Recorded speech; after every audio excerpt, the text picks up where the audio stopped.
Patrícia Garcia, ela é doutoranda e mestre em comunicação pela Universidade Metodista e trabalha dentro da área de comunicação, gênero e mídia. Ela também é membro do grupo de pesquisa e é graduada em letras com habilitação em português e inglês. Ela é professora da Escola de Teologia Agrade, foi nossa professora também aqui, tive o prazer de compartilhar atividades com ela como docente, né, de coordenação da Faculdade de Comunicação, e vai falar com a gente sobre a abordagem de educação e religiosidade. Então, professora, seja bem-vinda, obrigado pela presença. Acho que não. Bom dia, pessoal. Marcos, obrigada pela oportunidade de estar aqui hoje, principalmente com esse público, né, tão sala cheia. A gente fica muito feliz quando isso acontece. Poder ouvir a professora Magali, que para mim é uma referência na área de comunicação e religião. Foi minha professora no mestrado, minha orientadora também agora no doutorado. Enfim, a gente caminha juntas e poder ouvi-la mais uma vez, eu não me canso nunca. Espero que vocês tenham se agradado também, eu tenho certeza disso. Mais para cá? Então, tá bom. Bom, quando o professor Marcos comentou a respeito do tema, eu fiquei pensando, né? Eu falei, poxa, como que eu vou administrar isso? Qual seria a melhor maneira de levar um conhecimento? E eu pensei na minha experiência de vida, porque eu acho que isso é o que conta mais, né? Eu sou professora de língua portuguesa dentro da sala de aula com alunos de 6º ao 3º colegial. Na escola onde eu leciono, não tem, pelo menos eles não dão propriamente, porque é uma escola particular, a disciplina de ensino religioso. Mas foi a partir dessa experiência com os alunos e também numa outra, digamos assim, um curso que eu leciono, eles são evangélicos, então essa relação com o aluno é a partir daí que eu penso em compartilhar com vocês, tá bom? Bom, eu passei os slides para o Marcos, eu não tinha falado com a professora Magali ainda, então, assim, o meu início, eu poderia pular totalmente, porque a professora já falou todo ele. Mas vamos lá, né? Passo a passo. Fica de reforço, exatamente, porque a gente sempre precisa, né? Rever um pouco a mais. E eu procurei ser bastante didática, obviamente, porque nós somos professores, né? E por estar num curso de pedagogia mesmo, nessa relação professor-aluno. Então, vamos lá. É ruim, né? Tá ruim de ler? Bom, mas tudo bem. Na verdade, pessoal, eu pensei assim, poxa, como que eu vou começar essa história? Falei, bom, vamos primeiramente pensar na relação dos termos. Com que exatamente eu estou trabalhando? Do que é que eu estou falando? Aí eu coloquei ali, educação. E aqui é uma questão dicionarizada, tá bom? O dicionário traz essa referência a respeito da educação. É o ato de educar, de instruir, polidez, disciplinamento. No seu sentido mais amplo, educação significa o meio em que os hábitos, costumes e valores de uma comunidade são transferidos de uma geração para outra por meio de situações presenciais e experiências vividas de cada indivíduo ao longo da sua vida. Então, a gente não tem como fugir dessa relação da experiência, do dia a dia, da relação de valores que a gente troca com as pessoas e principalmente com os alunos em sala de aula. Na maioria das vezes, a relação professor e aluno, ela tende a ser uma relação mais próxima. Nós sabemos que, às vezes, não acontece isso, né? Por conta da demanda, uma quantidade muito grande de alunos dentro de uma sala de aula.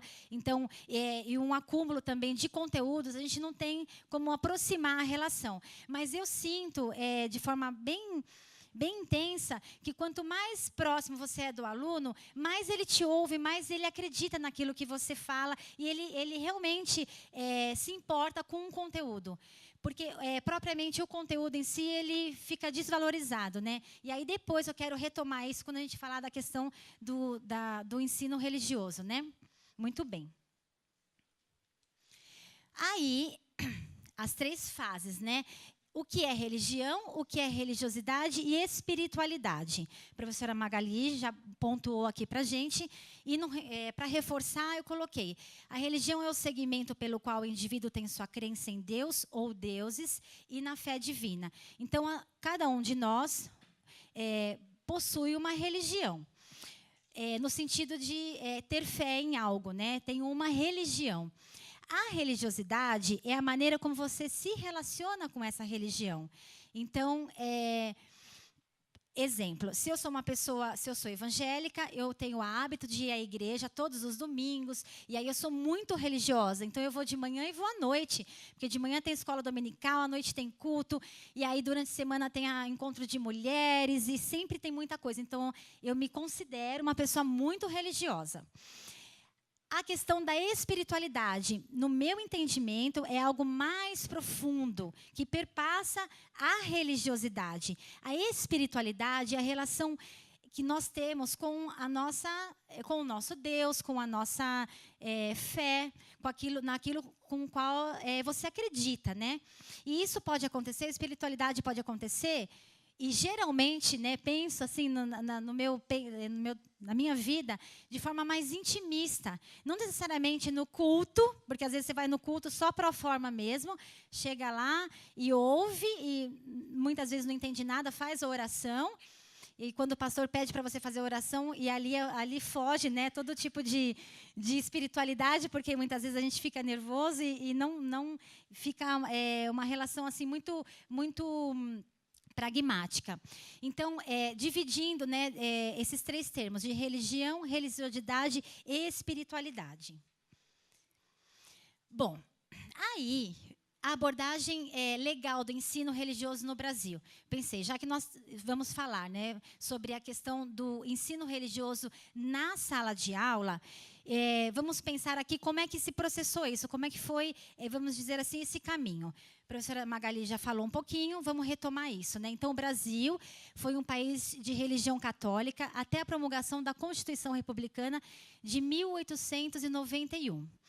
3 elementos fizeram essa abordagem, né? Então, a Carta Magna Brasileira, a Lei de Diretrizes e Bases e o Acordo com a Santa Fé. Santa Sé, perdão. Fé, estou com fé. Hoje eu estou com muita fé.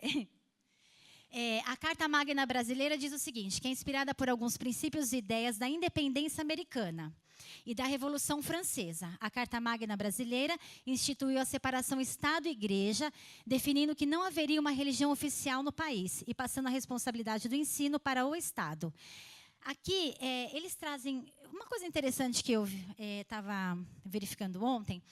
Tem uma matéria muito legal, para quem tiver um pouco mais de tempo, interesse, passou na Globo News um documentário, digamos assim, chamado Fé e Educação. Não sei se alguém teve a oportunidade de assistir.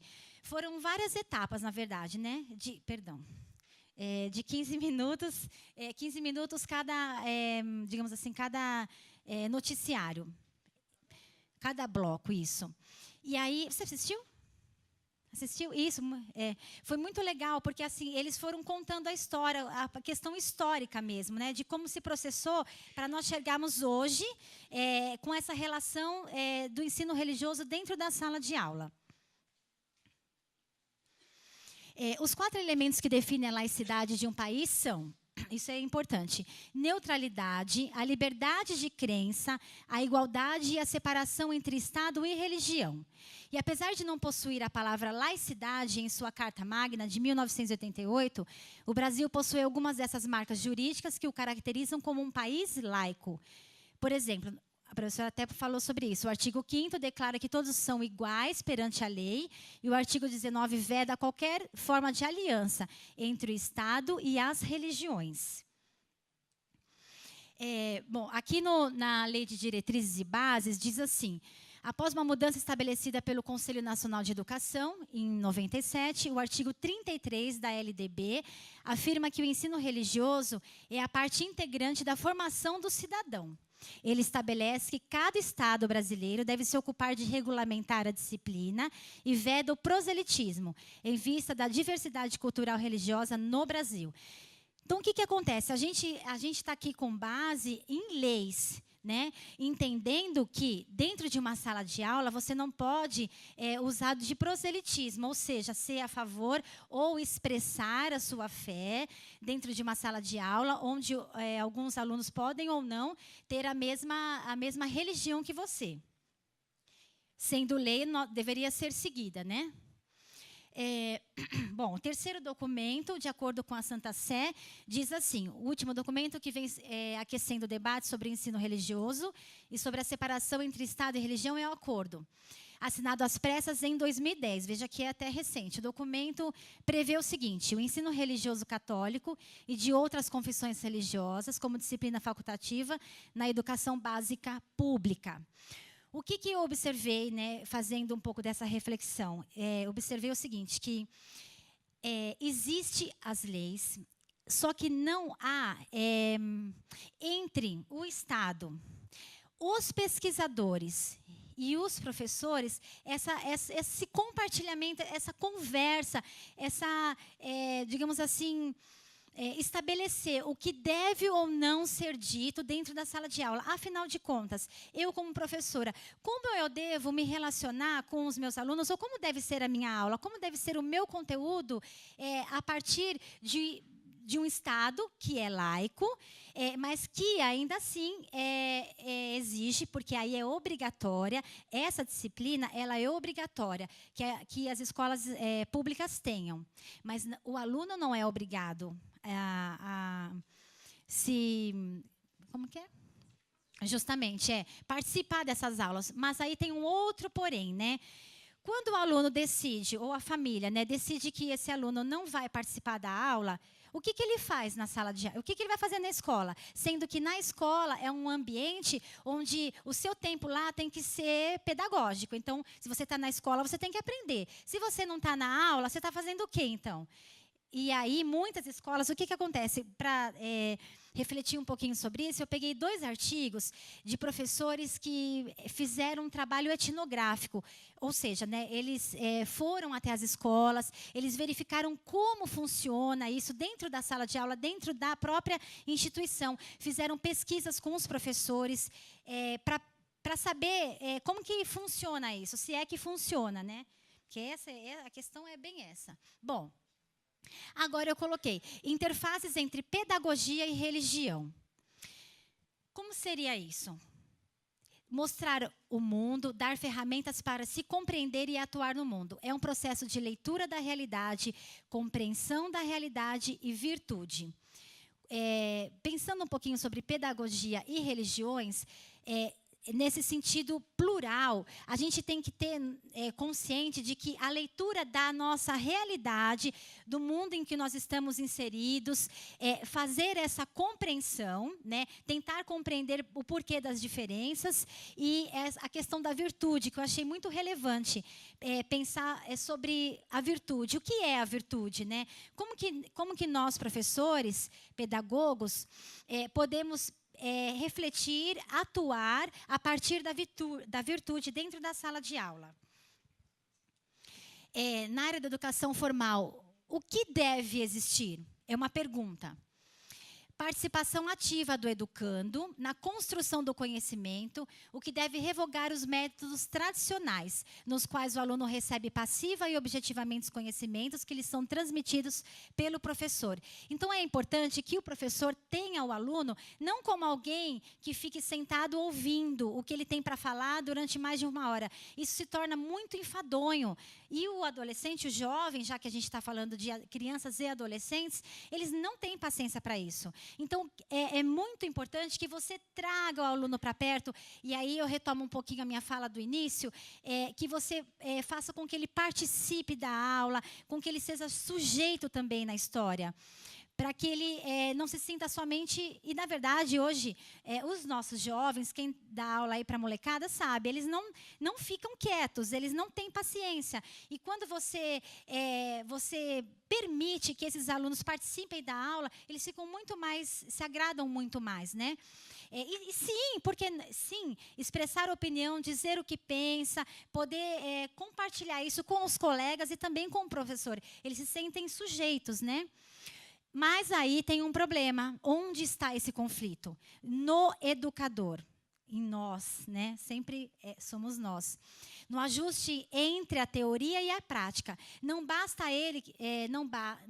que a ele estejam sendo confiada a transformação e a emancipação. É necessário que o educador esteja emancipado. Então, veja, se eu entro para uma sala de aula, o que eu preciso? Eu preciso me abster daquilo que eu entendo como sendo correto, como sendo uma verdade absoluta, já que isso não existe mesmo, e passe a olhar para aquela criança, olhar para o outro como alguém que também pode me ensinar. Por mais que a gente tenha muitas discussões, porque os alunos não querem saber de nada, porque hoje em dia a molecada não se importa, não sei o quê. Não. Se você entrar na sala de aula com esse sentimento, esquece, já está tudo errado. Porque aquilo, você vai fazer o quê lá? Se for só por causa da questão financeira ou porque não tem outro trabalho, isso não vai funcionar. Não vai te fazer feliz. E não te fazendo feliz, nada pode ser bom.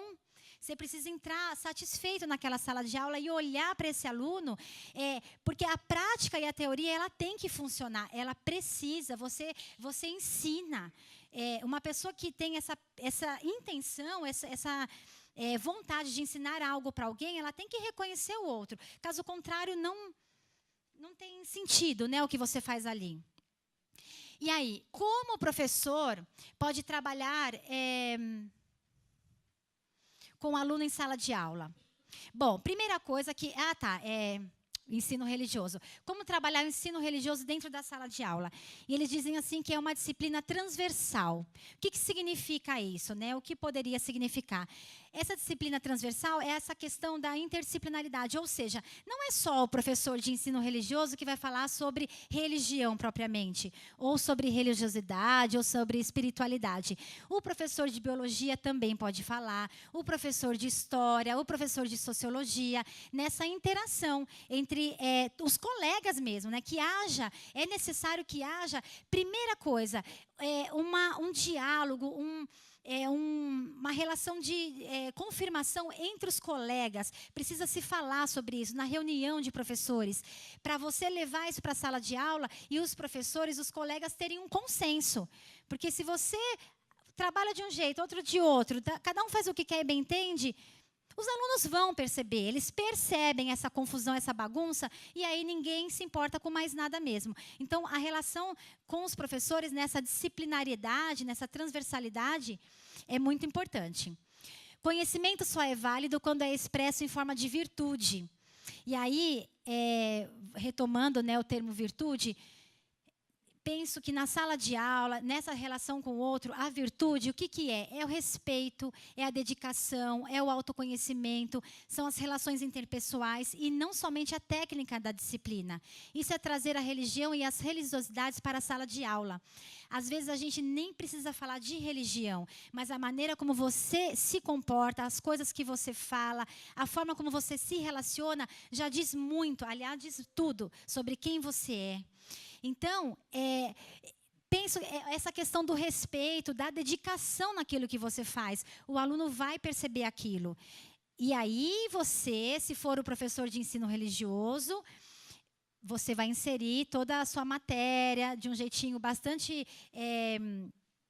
digamos assim, se não for uma escola confessional, como nós sabemos que algumas, né, há algumas. Então, se você coloca, por exemplo, seu filho na escola adventista, você sabe exatamente que tipo de educação religiosa ele vai receber. Com a Bíblia, tudo certinho, as histórias ali do Éden, tal, do Sansão e outros, né, tantos outros. Se você põe o seu filho numa escola, Regina Mundi, por exemplo, que é uma escola católica. E aí você já sabe que lá vai ter os santos, terão momentos de oração.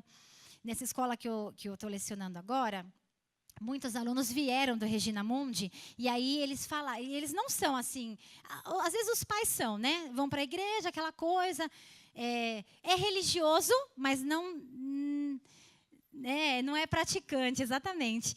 E aí, leva o filho, carrega a criança junto com você. E a criança nem sabe o que está fazendo lá, né? Só está indo, porque, afinal de contas, quem manda em mim é meu pai e minha mãe, então eu estou seguindo eles.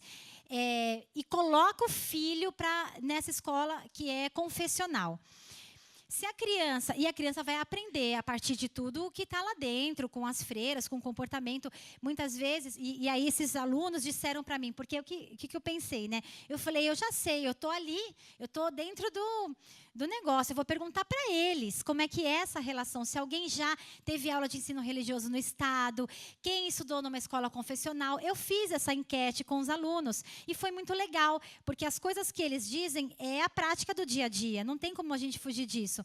É o que acontece, é ali que funciona o negócio.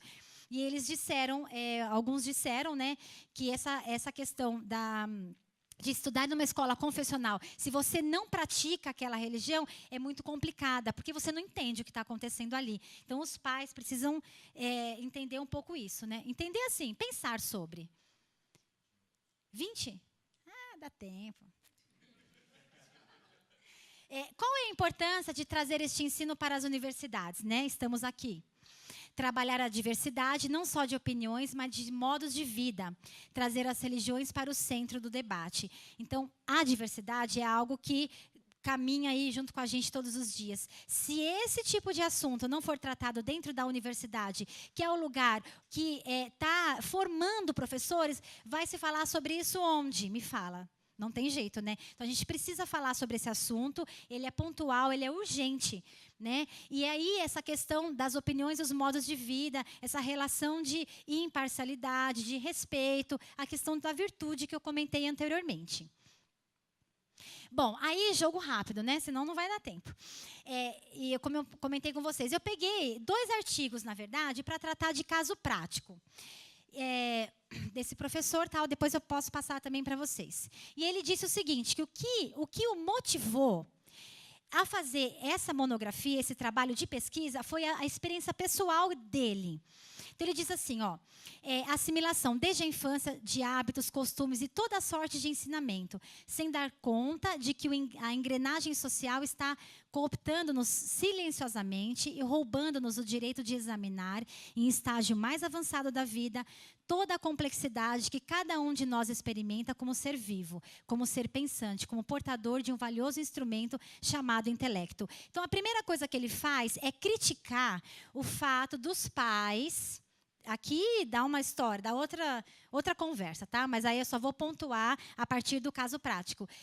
Ele questiona o fato dos pais imporem, porque os pais impõem aos filhos uma religião. Em um momento da vida, ele diz, ele coloca lá uma idade bem pequena, de 2 a 8 anos, em que a criança não tem condição nenhuma de dizer se ela quer ou não seguir aquela religião. Mas os pais fazem isso. Vamos para a igreja, eu fiz muito, tenho 3, criei todo mundo na igreja. E carregava, e eles me perguntavam, não quero ir. Vai. Eu carregava, só que na época eu não pensava sobre isso, não conversava, não me importava a opinião. Hoje as coisas vão mudando, porque a ideia é essa. Já que tudo é transitório, a gente precisa, como pai, como mãe, como professor, precisa refletir a respeito, inclusive, das nossas questões, né? Daquilo que a gente faz com a nossa vida. Então, veja lá. Entre 8 e 10 anos de idade, inicia-se construção de um conhecimento para o resto da vida. A presença do sobrenatural é incutida em nossa consciência como valor indiscutível e superior. Então, vem lá a mãe fazendo oração com o seu filho, ensinando, tal. Toda pessoa precisa de uma religião, né? Ok. Depois eu falo sobre isso.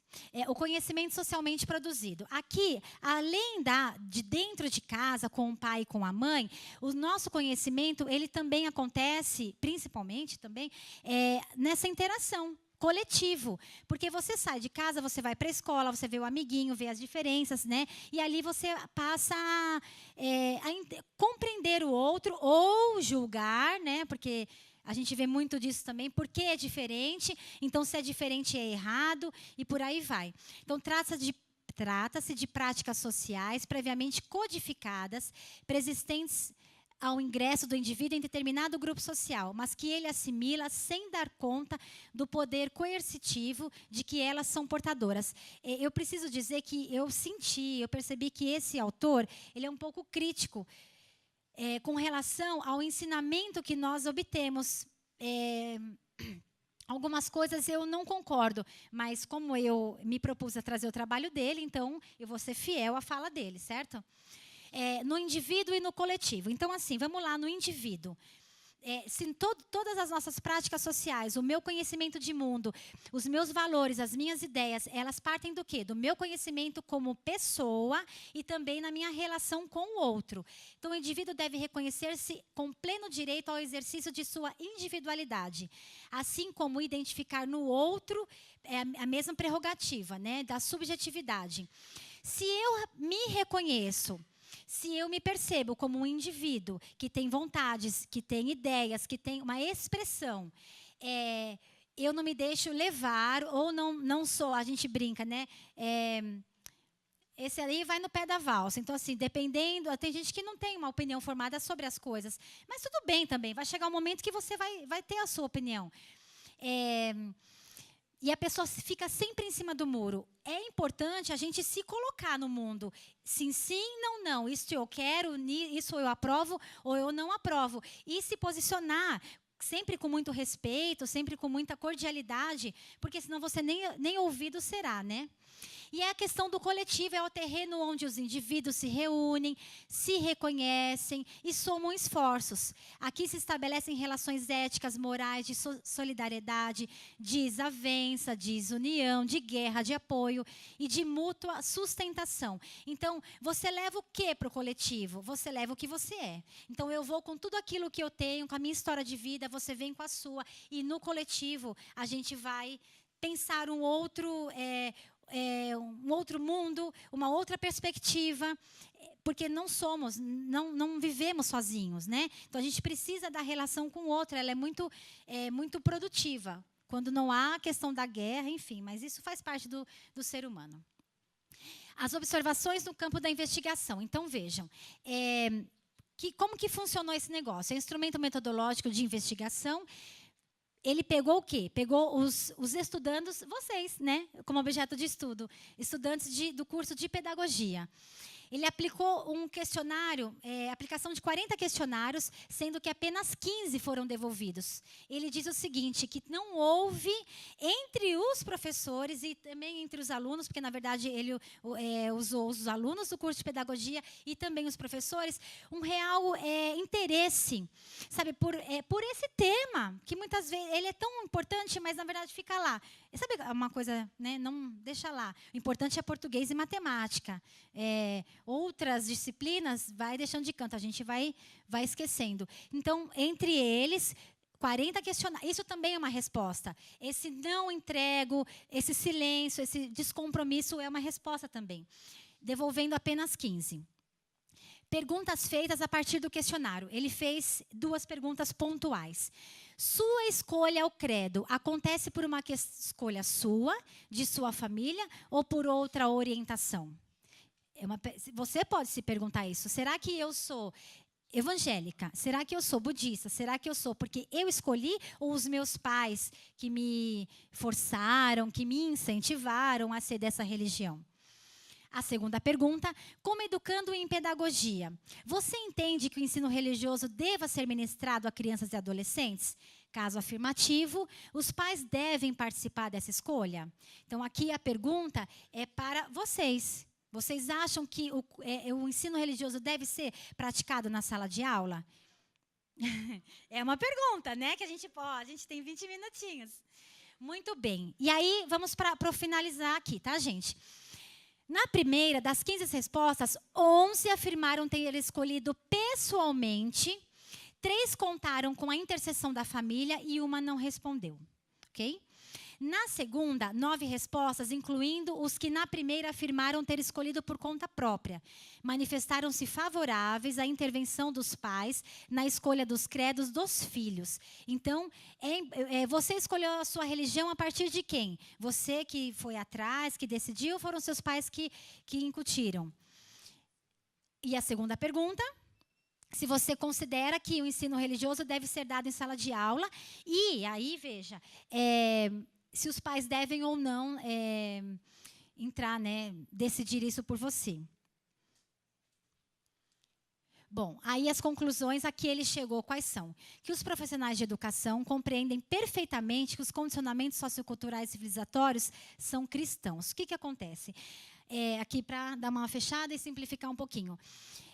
se nós temos essa disciplina, que ela é obrigatória, mas o aluno não é obrigado a fazer, não é obrigado por quem? Pelo Estado, porque pelo pai e pela mãe, eu vou pegar meu filho de 3, 4 anos e vou levar vou dizer sim, ele vai ter a disciplina. Nessa matéria e outras que eu também tive a oportunidade de ver, eu percebi que eles fizeram assim entrevista com as crianças e elas se mostraram muito receptivas. Dependendo da forma como o professor trabalha esse tema em sala de aula, eles gostam. Trazendo sempre essa questão para a vida, né, para a vida. Tá. Não havendo qualquer sentimento contrário a esse pensamento cristão. A minoria diz não professar nenhum credo, mas, apesar disso, participam de celebrações como batismo e casamento. Então, essa é uma coisa muito interessante. Eu não sou católica, mas eu vou à igreja, eu batizo meu filho. Está batizando. Tem que batizar. Tem que batizar, não sei exatamente porquê, mas eu batizo. E casamento tem que ser na igreja, o padre lá, o pastor, seja quem for. Não pode ser na praia. Até pode, mas assim, se a gente é muito religioso, a gente vai seguir, né, aquela prática. E o que acontece aqui? Uma coisa muito importante. Os professores, como é que eles têm que ser escolhidos para serem professores de ensino religioso? Qualquer um. Eu não posso, por exemplo, se eu sou evangélica, como é que eu vou ser professora de ensino religioso? Eu chego lá e vou dizer o quê? Querendo ou não, de um jeito ou de outro, eu vou dar um jeitinho de ensinar a minha doutrina, aquilo que eu acredito, como a professora Magali bem pontuou aqui. Então, não pode ser assim. Os professores devem ser escolhidos a partir de um concurso público. E esse professor que tem capacidade intelectual, porque é formado e tal, ele vai ser o professor de ensino religioso. E aí, veja, ele não pode ter nenhum vínculo com nenhuma instituição religiosa. Não são os pastores e padres que vão escolher, enfim. São profissionais, né? São profissionais. Muito bem. Palavra de otimismo, eu coloquei.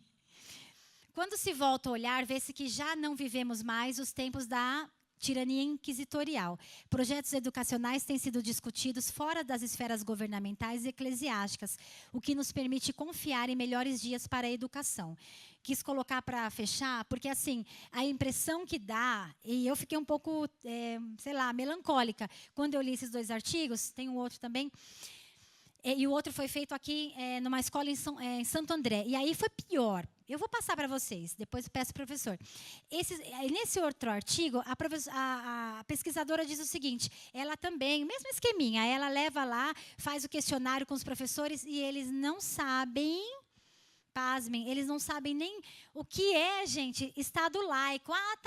Tá lá onde? Nas leis de diretrizes e bases, tá lá, não sei, eles não sabem sequer, não conseguem entender qual é o papel deles na sala de aula. Imagina se isso vai dar certo, não vai. Então, é muito problemático, é urgente, digamos assim, né? É um tema urgente. Mas aí eu quis dizer o seguinte, que a gente precisa, trabalhando esse tema, pensando sobre isso, à luz do fim do túnel, né? Ficam as perguntas para conversarmos um pouco. Eu coloquei isso daqui. É correto impor à criança uma concepção de espiritualidade, reservando aos pais o uso dessa prerrogativa? Se o pedagogo entende o aluno como partícipe do processo de ensino-aprendizagem, como é possível admitir que a escolha de algo tão importante para a sua vida seja determinada por outras pessoas? Porque há essa coisa da influência. Isso é normal, é da vida. Tem um ditado antigo que minha avó falava assim, diga-me com quem andas que te direis quem és. Então, se você convive muito com uma pessoa, dali a pouco você está falando as mesmas coisas que ela, acreditando no que ela fala. Então, a gente precisa pensar sobre isso. O papel do professor em sala de aula, ele é fundamental. Fica marcado. Bom, aí, para fechar, pessoal, e aí, né, a questão da influência, enfim. Fiz uma escolha que não é imparcial, porque não existe imparcialidade em nada daquilo que a gente faz e nem fala. E eu escolhi um vídeo do professor do Paulo Freire. É um depoimento, na verdade é uma reflexãozinha bem curtinha, né, que eu sei que a gente não tem tempo, que ele fala sobre a religião e ele usa Marx para sustentar a ideia dele, para referenciar. Então, eu achei que talvez fosse bacana aqui para a gente, tá bom? Isso. Eu me situo entre os que, primeiro, entre os que creem na transcendentalidade. Segundo, eu me situo entre aqueles que, crendo na transcendentalidade, não dicotomizam a transcendentalidade da mundanidade. Quer dizer, em primeiro lugar, até de um ponto de vista do próprio senso comum, eu não posso chegar lá a não ser a partir de cá. E se aqui é exatamente o ponto em que eu me acho para falar de lá, então é daqui que eu parto e não de lá. Eu respeito o direito que ele tem de dicotomizar, mas eu não aceito a dicotomia. Quer dizer, então isso coloca a questão da minha fé, não? da minha crença, que indiscutivelmente interfere na minha forma de pensar o mundo. Poucos dias antes de Darcy Ribeiro morrer, eu ouvi uma linda entrevista dele, que deve ter sido uma das últimas que ele deu, em que ele falava dessa questão, dessa passagem. Não? E ele dizia, com muita seriedade, com muita amorosidade, que isso foi sempre o que ele foi, um homem sério e um homem amoroso, indiscutivelmente. E um homem corajoso, um homem que lidou com a vida-morte de maneira poética, inclusive. Não? E ele dizia, olha, se a questão da fé passasse mesmo pela razão crítica, eu até que teria fé. Eu me ri, ele rindo, amoroso, e dizia, não, eu fiz tudo, mas não deu. No fundo, ele disse com palavras que eu não sei repetir agora, mas ele disse, por exemplo, eu não sou mais do que o meu cadáver. Quer dizer, quando eu morro, eu sou um monte de coisas que se desfazem. E quando Darcy dizia aquilo, não, com uma sinceridade enorme, com uma grande lealdade, eu dizia a mim mesmo que comigo o processo foi diferente, entende? Eu nunca precisei e nisso talvez eu esteja pouco humilde também, mas eu nunca precisei de brigar muito comigo mesmo para me compreender na fé, entende?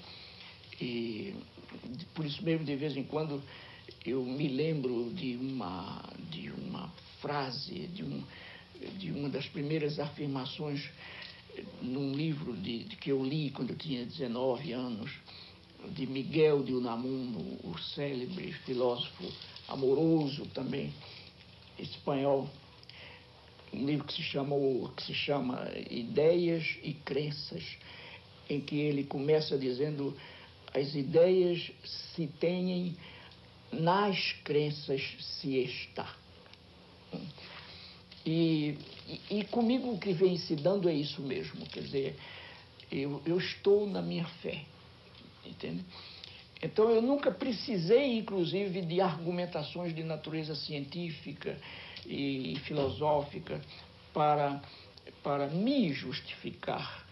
Quando muito moço, muito jovem, eu fui aos mangues do Recife, aos córregos do Recife, aos morros do Recife, às zonas rurais de Pernambuco, trabalhar com os camponeses, com as camponesas, com os favelados. Eu confesso, sem nenhuma churumingas, eu confesso que fui até lá movido por uma certa lealdade ao Cristo de quem eu era mais ou menos camarada. Mas o que acontece é que quando eu chego lá, a realidade dura do favelado, a realidade dura do camponês, a negação do seu ser como gente, a tendência àquela adaptação, de que a gente falou antes, aquele estado quase inerte diante da negação da liberdade. Aquilo tudo me remeteu a Marx. Eu sempre digo, não foram os camponeses que disseram a mim: Paulo, tu já leste Marx? Não, de jeito nenhum, eles não liam nem jornal. Foi a realidade deles que me remeteu a Marx. E eu fui a Marx. E aí é que os jornalistas europeus, em 70, não entenderam a minha afirmação. É que quanto mais eu li Marx, tanto mais eu encontrei uma certa fundamentação objetiva para continuar camarada de Cristo. Então, as leituras que eu fiz de Marx, de alongamentos de Marx, não me sugeriram jamais que eu deixasse de encontrar Cristo na esquina das próprias favelas. Eu fiquei com Marx na mundanidade à procura de Cristo na transcendência.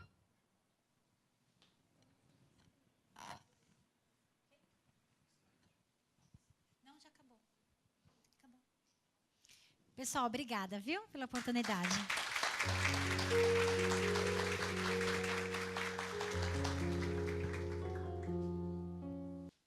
Obrigado, professora Patrícia.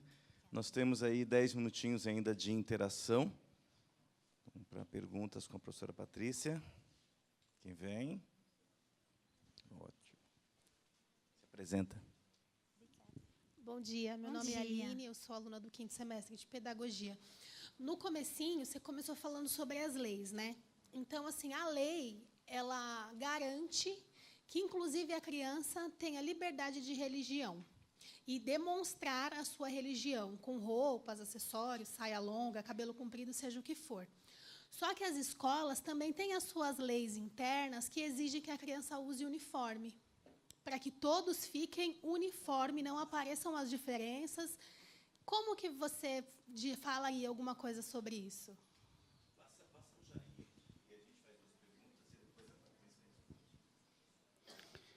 Oi, bacana. Você me fez assim pensar muitas coisas, viu? Você me colocou no lugar do questionamento agora. Mas eu vou só fazer uma provocação. Eu fiquei assim muito tocado em alguns pontos que você falou para refletir sobre o currículo oculto da instituição. A gente não dá muita importância ao currículo oculto, mas é ele que tem uma performance do discurso, da prática, do layout, enfim.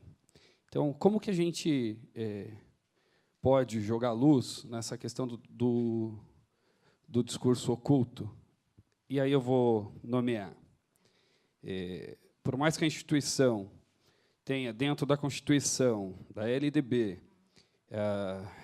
um Estado laico, ainda assim, há pessoas, representantes do poder público, concursadas ou não, que perfazem a sua fé, a sua doutrina, dentro dos seus espaços de atuação profissional. Isso é muito forte, muito forte.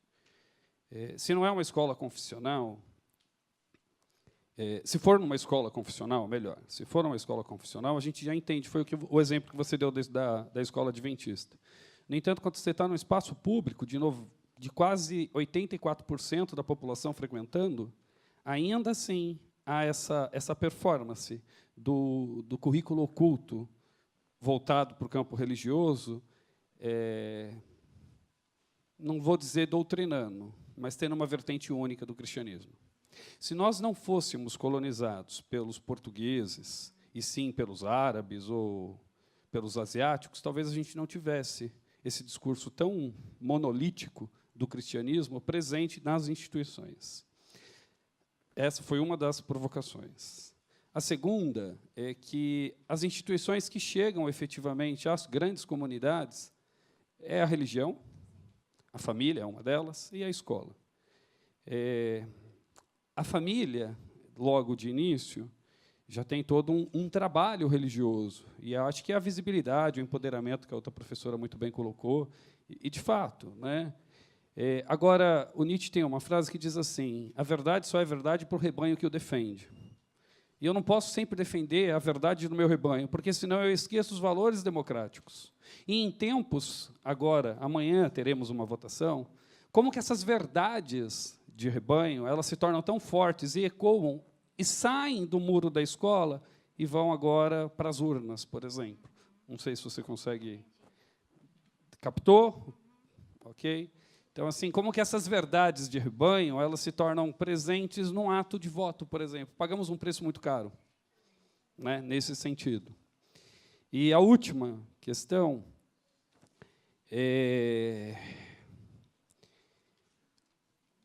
você me colocou assim, né? Qual é a ética de nós? Eu sou pedagogo, sou geógrafo, enfim, tenho uma caminhada acadêmica.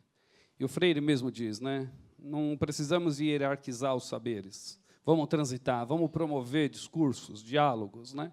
A academia, quando está muito distante da escola, não consegue fazer eco, não consegue fazer provocação. Como que a gente pode levar o discurso acadêmico para o chão da escola? Porque é para isso que trabalhamos, é para isso que pesquisamos, é para isso que nos formamos, né? Então, como fazer essa ponte? Essa é a terceira provocação.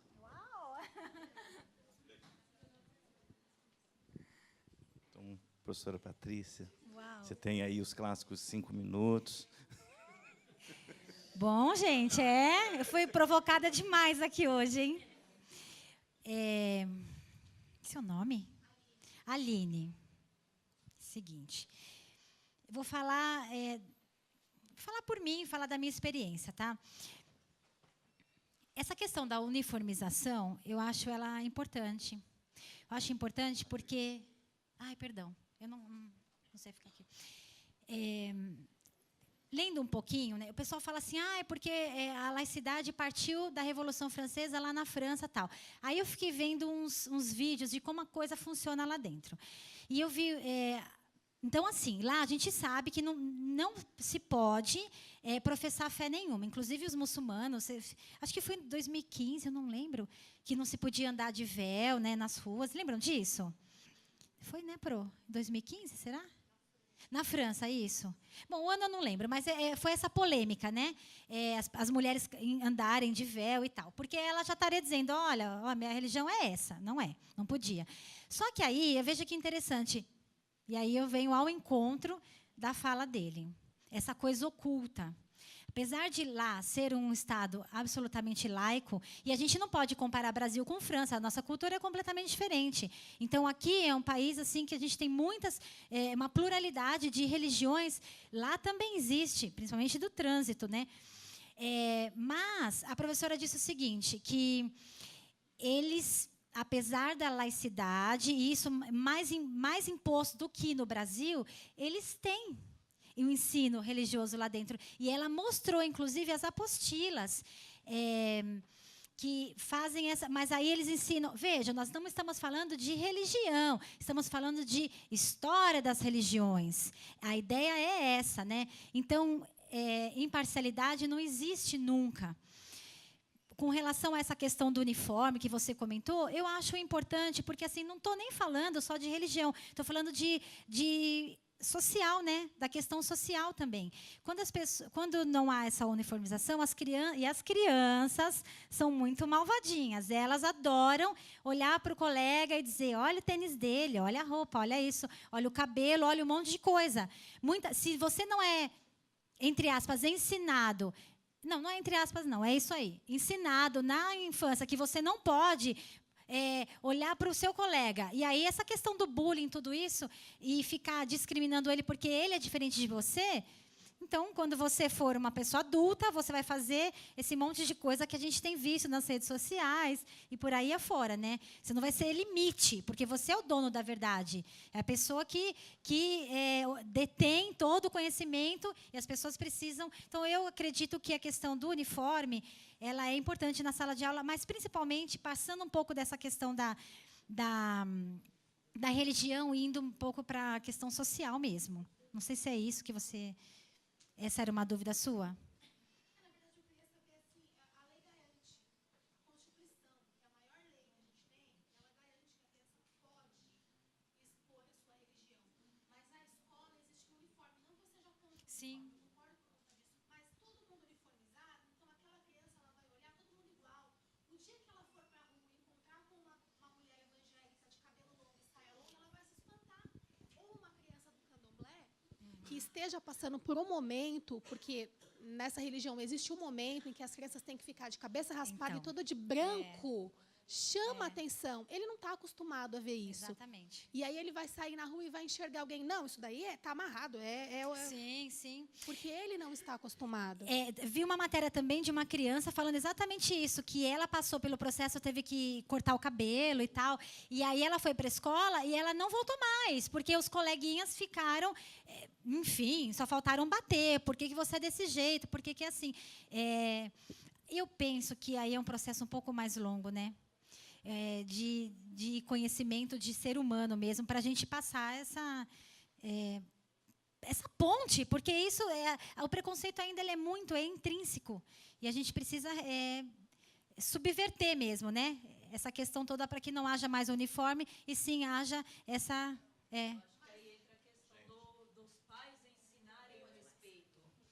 Eu acho que aí entra a questão dos pais ensinarem o respeito ao próximo. Tá lindo. Porque, tipo assim, que nem eu falei, eu sou Wicca. Só que eu passei a minha vida inteira seguindo a religião católica. Só que, assim, como eu ouvia muitas músicas do Raul Seixas, eu tive em mim a presença de querer conhecer outras religiões. Eu passei pela Assembleia de Deus, eu passei pelo Testemunha de Jeová, eu passei pela congregação, passei pelo espiritismo, para poder chegar à minha concepção de paz que eu encontrei na Wicca.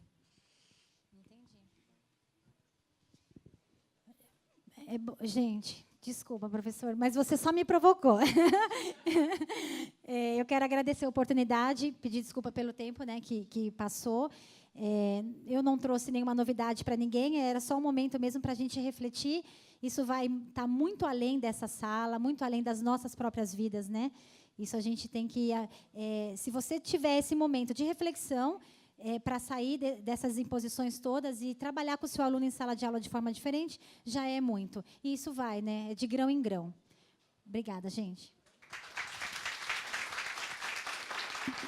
Obrigado, professora Patrícia. Obrigado, professora Magali.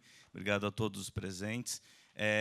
Lembrar que a lista de presença dos alunos, a da manhã está com a professora Leide lá fora e da noite com o professor Jair. Então, ao sair, por gentileza, vocês assinem. E eu passo a palavra ao professor Rodrigo para fazer o nosso encerramento, infelizmente, que senão a gente fica aqui discutindo algumas horas, né? Eu agradeço a generosidade de ambas, certo, por dividirem conosco saberes que são indispensáveis para a nossa formação docente. Então, mais uma vez, muito obrigado, professora Magali, muito obrigado, professora Patrícia, muito obrigado a todos os docentes do curso de pedagogia que tiveram o carinho de estar presente num evento importante como esse, que propõe, a partir da reflexão, a construção e reconstrução das nossas práticas enquanto professores. Muito obrigado a todos. A professora Magali tem 2 livros, então, no dia 20, no evento do dia 20, ela vai disponibilizar aqui, então, depois vocês procurem no dia 20 comigo, tá bom? É isso? Então, ok, abraços, nos vemos no dia 20, tchau, valeu.